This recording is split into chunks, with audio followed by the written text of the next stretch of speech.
Bago natin simulan ang kwentong ito, shoutout ko muna yung mga nag-renew ng badge na sina Joyce Villanueva, Lots Turmon, Rita Enriquez, Ten Cruz, Gerson, Miss Aboganda, at kay Chris Angeli Castro. Maraming salamat po sa inyo. Simulan na natin to. Ang kwentong ito ay hango sa totoong buhay. Karanasan ito ng anak ng kaibigan ni Ate Rose na si Pio. Taong 1980, Ipil, Zamboanga, Sibugay. Itong mga panahong ito, nakatira itong kaibigan ni Ate Rose kasama ng pamilya niya malapit sa ilog. Hindi naman sobrang lapit na dikit. Mga ilang metro din ang layo. Pero naririnig nila ang daloy ng ilog. Minsan mataas ang ilog na yon at minsan mababa. Kapag mababa yung ilog, tumatawid sila doon para makarating sa kabilang barangay. Doon kasi sa kabilang barangay, maraming tindahan kaya nakakabili sila ng mga gusto nila at mga pangangailangan. Gustong-gusto ni Pio yang panahon na mababa ang agos ng ilog. Bakit? Paulit-ulit kasi siyang tumatawid ng ilog para makabili ng mga paborito niyang candy. Tapos hindi pa uuwi yan. Bilang mababaw yung ilog, kitang-kita niya yung mga isda na palangoy-langoy doon. Kaya ayun, nanghuhuli pa siya. Palagi siyang sinasabihan ng nanay at tatay niya na huwag magpapaabot ng hapon kapag pupunta sa kabilang barangay.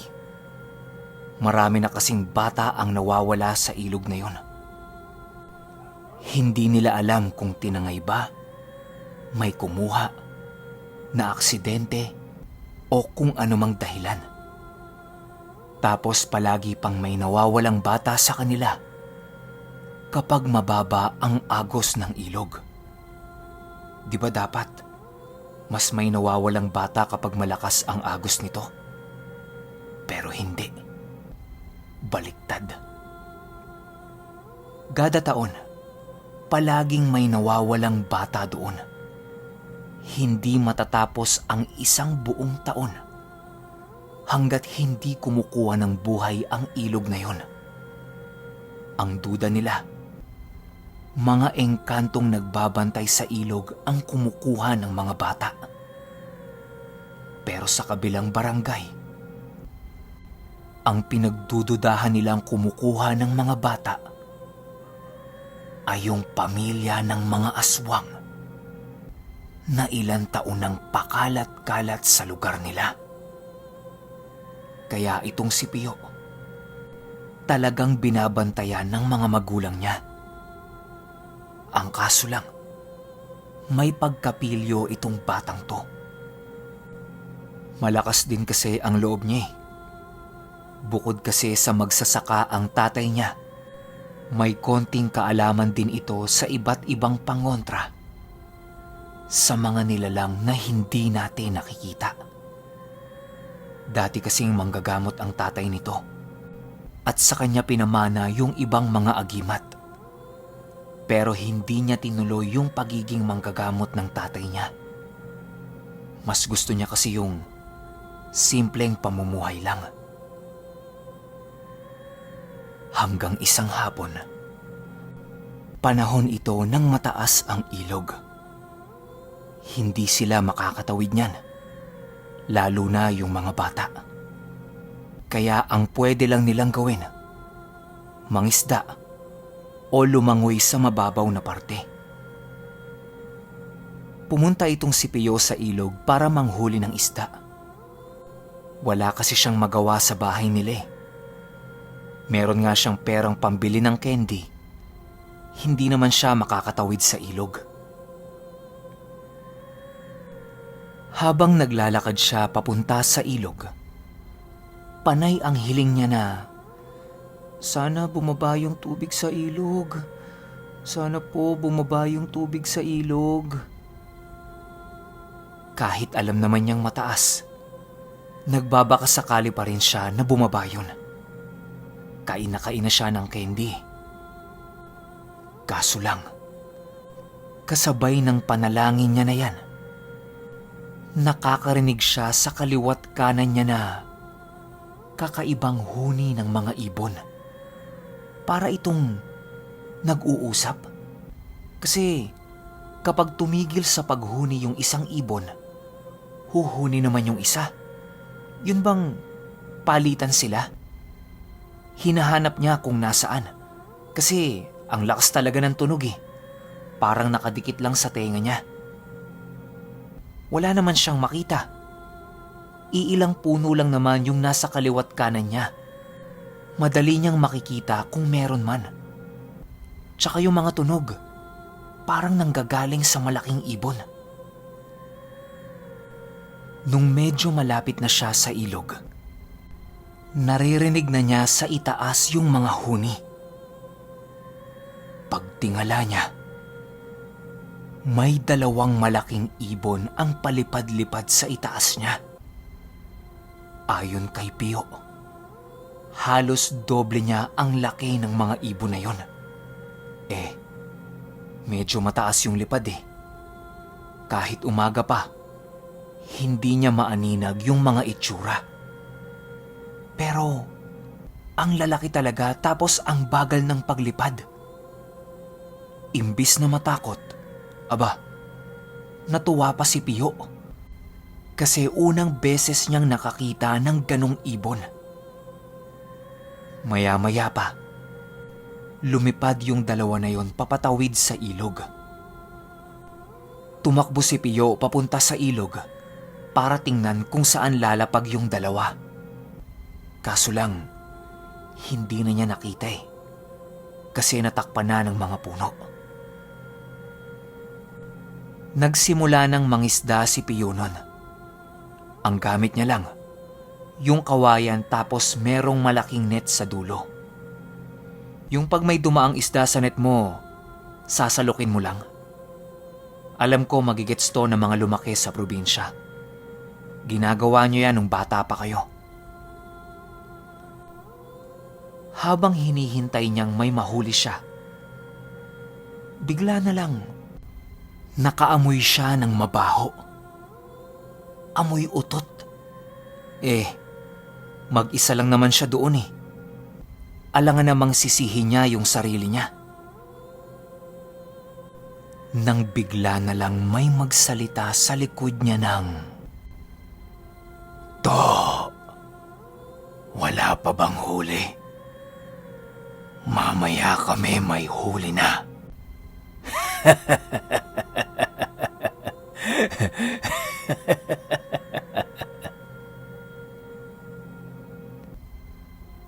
Gulat na gulat si Pio kasi hindi niya naramdaman yung tao na yon. Napatayo siya tapos napatingin siya doon sa mama. Sobrang dungis ng mukha nun. Parang taong grasa tapos napakabaho. Nagtakip ng ilong si Pio. Tapos sumagot siya ng, "Wala pa akong huli, Manong. Wala pa." Nung nakita nito yung reaksyon ni Pio, yung nakangiting mama, bigla na lang sumimangot at naglakad ito papalayo sa kanya habang tinitingnan siya ng masama. Sa takot ni Pio, nagpasya siyang umalis na lang. Tsaka, anong oras na din nun eh? 4:00 o 5:00 na ng hapon. Baka hinahanap na din siya ng nanay at tatay niya.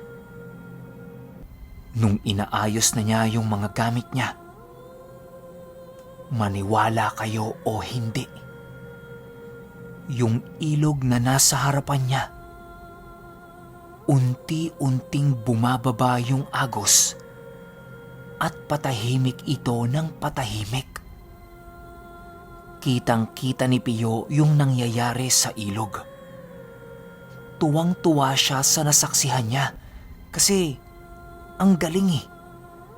Nasaksihan niya yung pagbaba ng agos ng ilog. Nung nakita niyang mababang mababa na ito, walang pagdadalawang isip. Tumawid si Pio sa ilog papunta sa kabilang barangay para lang bumili ng candy. Tuwang-tuwa si Pio habang naglalakad siya papatawid ng ilog.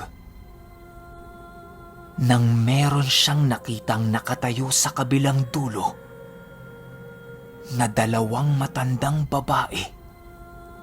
Buhaghag ang mga buhok at nakaporma ang mga kamay nito na dadakmain siya oras na lumapag siya sa kabilang parte ng ilog.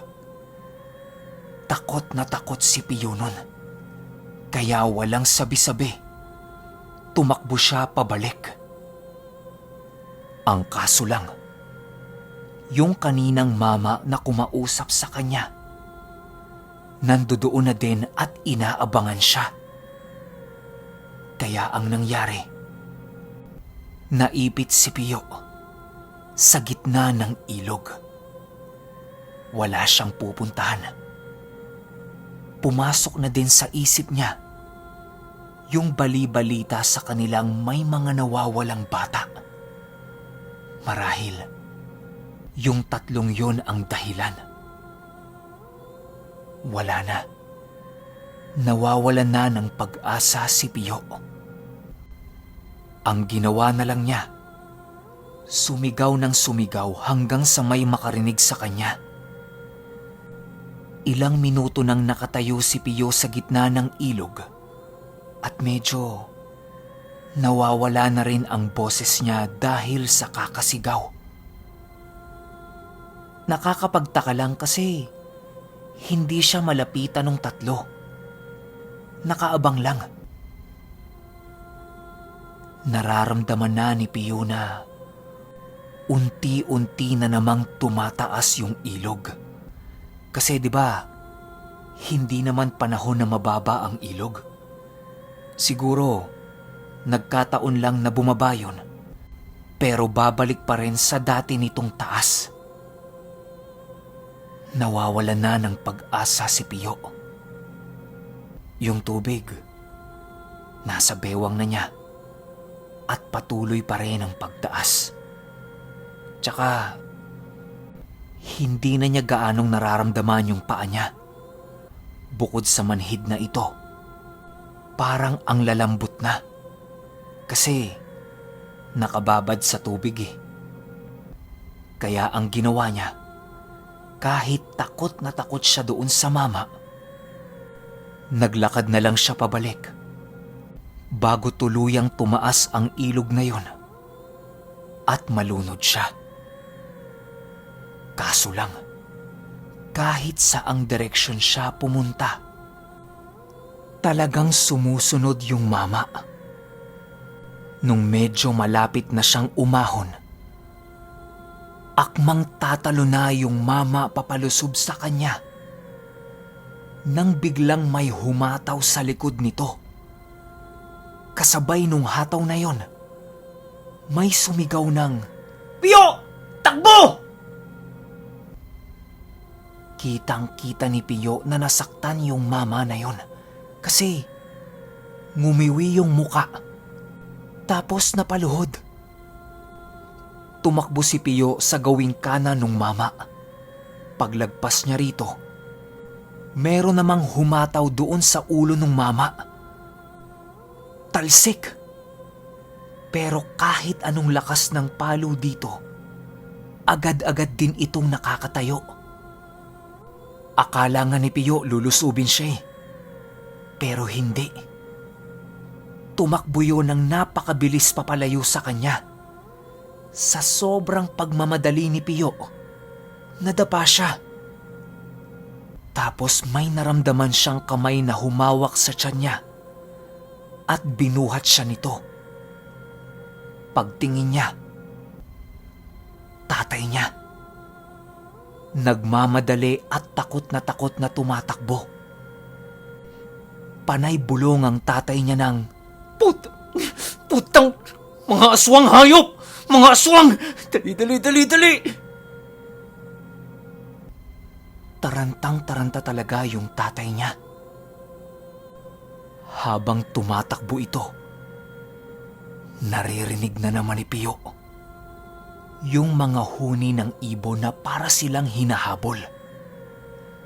Sigaw ng sigaw yung tatay ni Pio ng, Del! Yung itak!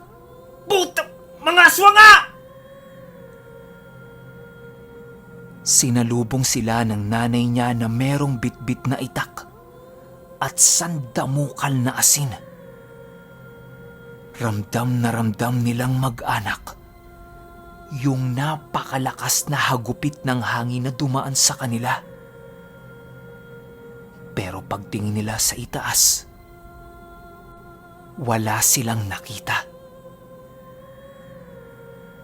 Pagpasok nila sa loob ng bahay, sinarado nila lahat ng bintana at pintuan. Bawat sulok ng bahay nila ay nilagyan din nila ng asin. Habang si Pio naman, inaapoy na ng lagnat. Mabuti na lang kahit papano, merong alam itong tatay niya sa panggagamot. Kaya naagapan naman yung sakit niya bago pa ito lumala. Sumisilip-silip yung tatay ni Pio sa butas ng bahay nila kasi unti-unti nang dumidilim. Nung sobrang dilim na, may mga naririnig na silang yabag sa bubungan nila. Imposibleng hayop yun dahil rinig na rinig nila na dahan-dahan itong naglalakad at panayang kutkot sa bubong nila. Para ba itong naghahanap ng butas? Sabayan pa na pabalik-balik yung sakit ni Pio. Tataas yung lagnat, bababa. Tapos nagsasalita siya mag-isa. Paulit-ulit niyang sinasabi na, kukunin nila ako. Papatayin nila ako. Tay, mamamatay na ako, tay. Kaya ang ginagawa nilang mag-asawa, gada may maririnig silang yabag, sinasabuyan nila yon ng asin. Pero ang tatapang ng mga aswang na yon, hindi nasisindak. Ilang oras ang lumipas, nawala yung mga ingay.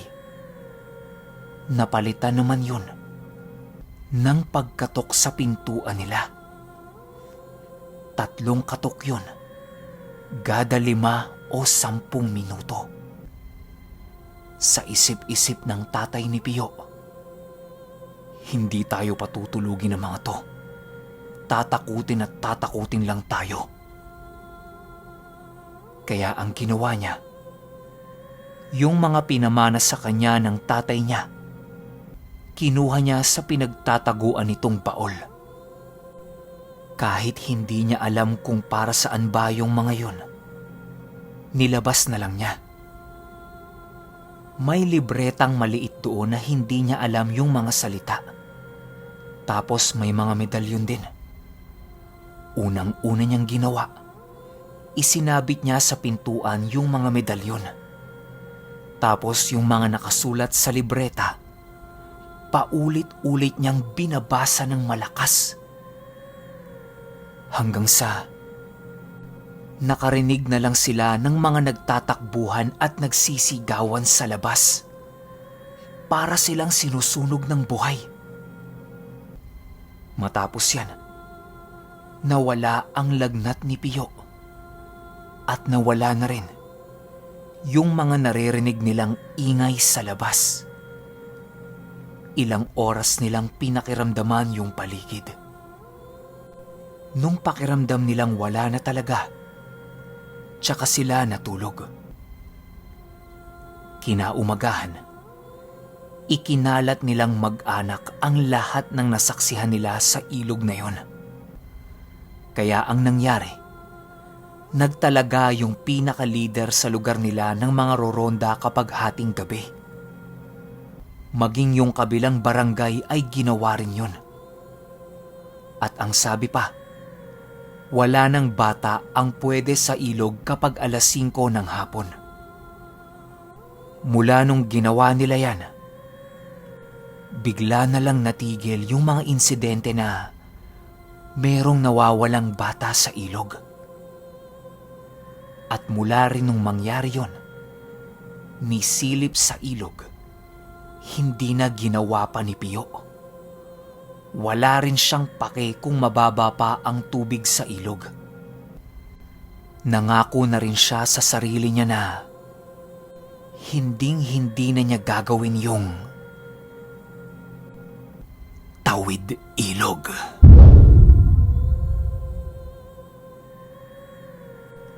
Okay, opinyon ko sa kwento. Ang bangis mo, Pio. Candy is life. Pero yun nga, kapag sinasabihan kayo ng mga magulang nyo na bawal yung ganito, bawal yung ganyan, hanggang ganitong oras lang, sundin nyo na lang. Kasi yung mga magulang natin, hindi naman yan magbibigay ng utos na ikasasama natin eh. 'Di ba? Unang-unang pakay niyan, kaligtasan natin. Oo, nasa punto tayo minsan na nakakainis kapag hindi nasusunod yung mga gusto natin. Pero meron pa namang ibang pagkakataon, 'di ba? Bawi na lang tayo. Walang mawawala at walang masama kung susunod tayo sa mga magulang natin, 'di ba? Kaya para sa inyong nakikinig na kompleto pa ang mga magulang, sundin nyo lang sila. Sobrang sarap sa puso ng mga magulang natin kapag sinusunod natin sila. At gusto ko lang silipin yung mga gamit ng tatay ni Pio. Napakabangis. Hindi ko lang alam kung ano yun eh. Pero malamang lahat yun pangontra sa masasama. Kasi isipin nyo, takbuhan yung mga yon, binabasa pa lang ng tatay ni Pio. 'Di ba? Napakalakas. Pero kayo, kung may opinyon kayo sa kwentong ito, i-comment nyo lang sa baba. Lalo na yung hindi makalapit yung mga aswang kay Pio nung nasa gitna siya ng ilog. Komento kayo doon. Pero bago natin tapusin, shoutout ko lang yung random subscribers natin na nag-comment sa pinned comment ko na sina Mijoy Wernley, Abigail Navarro, Sheila May Bornales, Jomar Albopera, at kay Ang Babaylan. Subscribe kayo dyan. Magaling yan. Yun lang. Hanggang sa susunod na kwento. Salamat.